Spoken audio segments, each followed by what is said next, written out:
नमस्कार. आजच्या व्हिडिओमध्ये मी तुम्हाला माघ महिन्यामध्ये कोणत्या वस्तू चुकून सुद्धा खरेदी करायच्या नाही, त्यासोबतच या महिन्यामध्ये कोणते नियम पाळावे लागतात हे सुद्धा सांगणार आहे. पण त्याआधी तुम्ही चॅनलवरती नवीन असाल तर चॅनलला लाईक करा आणि सबस्क्राईब देखील करा. कमेंटमध्ये श्री स्वामी समर्थ लिहायला विसरू नका.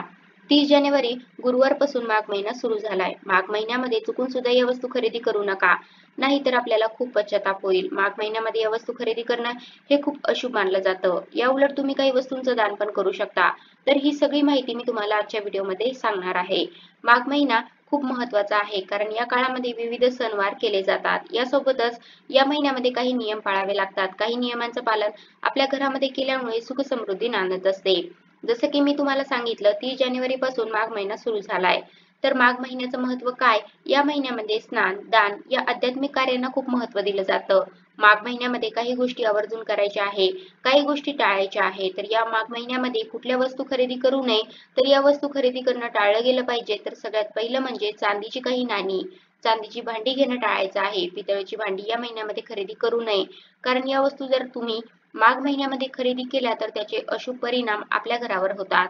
घरातल्या प्रत्येकाला काही ना काही अडचणींना, दुःखांना सामोरं जावं लागतं. यासोबतच या माघ महिन्यामध्ये मुळा, त्यानंतर मद्यपान, मांसाहार वगैरे करणं टाळायचं असतं. बरेच लोक कांदा लसूणचे सुद्धा या महिन्यामध्ये नियम पाळत असतात.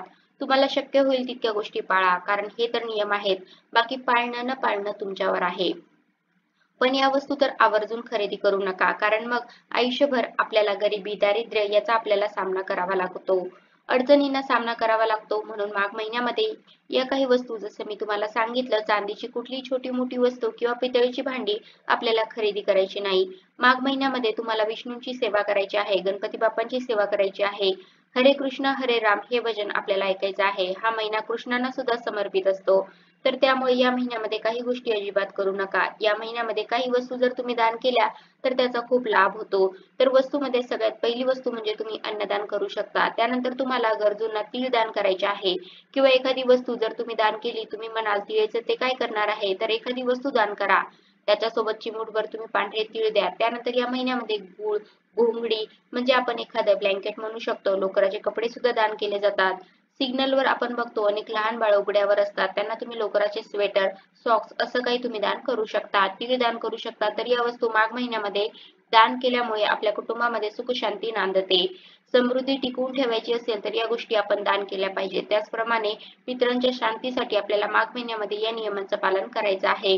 पितरांसाठी काही दिवस हे खूप शुभ असतात, आणि पितृदोष आपल्या डोक्यावर असेल तर आपण किती पण कष्ट केले तरी यश आपल्या पदरात पडत नाही. आपण नाराज होतो आणि कष्ट करणं सोडून देतो, आणि मग दुःख येतात, अजून संकट यायला लागतात. म्हणून ज्या शुभ दिवशी अशा काही गोष्टी केल्यामुळे पितृ प्रसन्न होत असतील तर त्या तुम्ही आवर्जून करा. छोटे छोटे उपाय असतात, आणि दानाने तर पितृ प्रसन्न होतातच. यथाशक्ती जेव्हा जमेल तेव्हा तुम्ही तुमच्या यथाशक्तीने दान करा. एखादा म्हातारा माणूस आहे, म्हातारी आजीबाई आहे, त्यांना तुम्ही काहीतरी चपला दान करा, काहीतरी कपडे दान करा, पाण्याची बाटली घेऊन द्या, अन्न काहीतरी दान करत जा. या छोट्या छोट्या गोष्टी आपण करू शकतो. यासाठी फार पैसे वगैरे असं काही लागत नाही. म्हणून आपल्या यथाशक्तीने जर आपण मनापासून दान केलं ना, एखाद्याकडे बघून, तर खरंच कधी कधी कीव येते. तर असं आपण मनापासून दान केलं ना, तर 100% पितृ आपल्यावर प्रसन्न होतात. आपण केलेल्या दानामुळे आपल्याला भरभरून आशीर्वाद देतात, आणि पितृदोष नाहीसा होतो. तर माघ महिन्यामध्ये या नियमांचं पालन करा. सांगितलेल्या वस्तू खरेदी करू नका, सांगितलेल्या वस्तू आवर्जून दान करा, की जेणेकरून या संपूर्ण महिन्यांचं पूर्ण फळ आपल्याला मिळेल. कसा वाटला तुम्हाला माझा आजचा व्हिडिओ? कमेंट करून नक्की सांगा. धन्यवाद.